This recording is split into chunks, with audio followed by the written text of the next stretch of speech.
Welcome to the Folktale Project. This is Dan Scholz. Today we have a new story for you.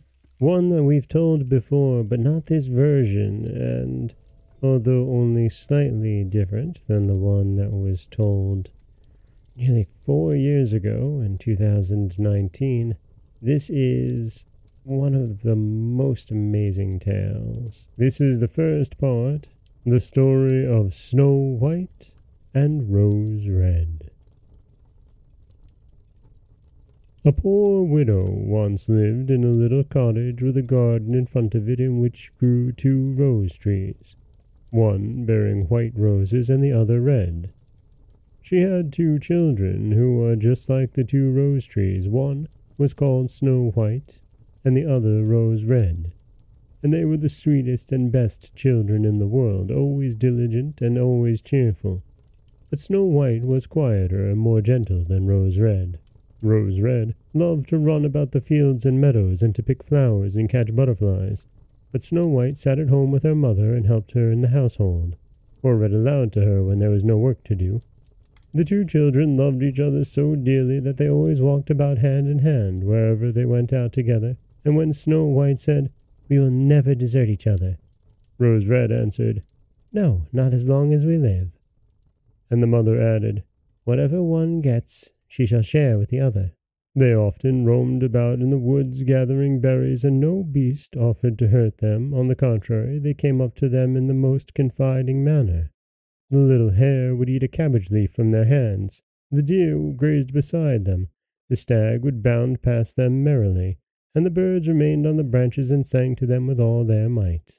No evil ever befell them. If they tarried late in the wood and night overtook them, they lay down together on the moss and slept till morning, and their mother knew they were quite safe and never felt anxious about them. Once, when they had slept a night in the wood and had been wakened by the morning sun, they perceived a beautiful child in a shining white robe sitting close to their resting place. The figure got up, looked at them kindly, but said nothing, and vanished into the wood. And when they looked round about them, they became aware that they had slept quite close to a precipice, over which they would certainly have fallen had they gone on a few steps further in the darkness. And when they told their mother of their adventure, she said what they must have seen must have been the angel that guards good children. Snow White and Rose Red kept their mother's cottage so beautifully clean and neat that it was a pleasure to go into. In summer, Rose Red looked after the house, and every morning before her mother awoke she placed a bunch of flowers before the bed, from each tree a rose. In winter, Snow White lit the fire and put on the kettle, which was made of brass, but so beautifully polished that it shone like gold. In the evening, when the snowflakes fell, their mother said, "Snow White, go and close the shutters." And they drew round the fire while the mother put on her spectacles and read aloud from a big book. And the 2 girls listened and sat and span. Beside them, on the ground, lay a little lamb, and behind them perched a little white dove with its head tucked under its wings. One evening, as they sat thus cosily together, someone knocked at the door as though he desired admittance. The mother said, "Rose Red, open the door quickly.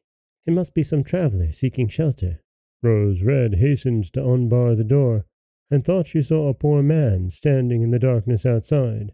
But it was no such thing, only a bear, who poked his thick black head through the door. Rose Red screamed aloud and sprang back in terror. The lamb began to bleat, the dove flapped its wings, and Snow White ran and hid behind her mother's bed. But the bear began to speak, and said, "Don't be afraid, I won't hurt you. I'm half frozen and only wish to warm myself a little." "My poor bear," said the mother, "lie down by the fire. Only take care you don't burn your fur." Then she called out, "Snow White, Rose Red, come out. The bear will do you no harm. He's a good, honest creature." So they both came out of their hiding places, and gradually the lamb and the dove drew near too, and they all forgot their fear.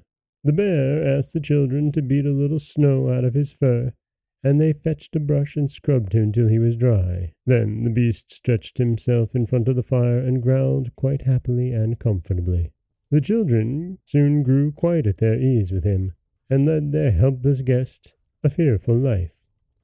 They tugged his fur with their hands and put their small feet on his back and rolled him about here and there, or took a hazel wand and beat him with it, and he growled. They only laughed. The bear submitted to everything with the best possible good nature.